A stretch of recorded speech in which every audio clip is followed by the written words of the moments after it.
So understand the value of the funnel question, right? So in the script, what it says, if you go along in the script, you know, a funnel question to one of the most important questions you always need to know is how much they have on average in their checking and savings, right? You just can't dive in and ask that because it's kind of personal. So how do you funnel to that question? You funnel and say, okay, well, what I'm going to do, Nick, is I'm going to help you figure out what your current net is, right? So I know what your gross income is. You take home your net.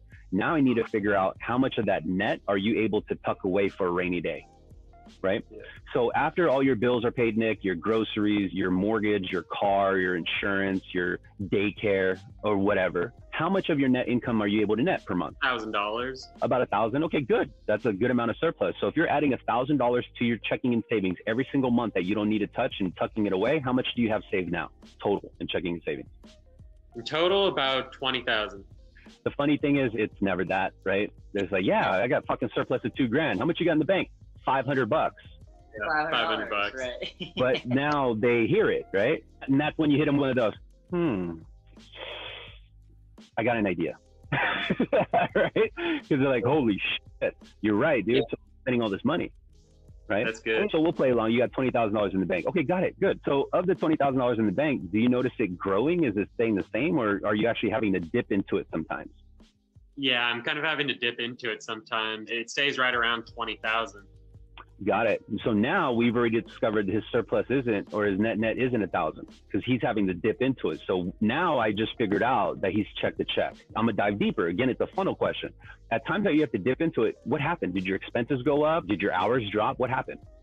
Yes, I'm paid based off commission, so some months it's better than others. I have 3 kids, so they've got daycare expenses. Sometimes the wife isn't home to take care of them, so some months we have to spend a little more on them than others. And so some months I have to dip into that savings. Other months I have a little left over that I can put back into it.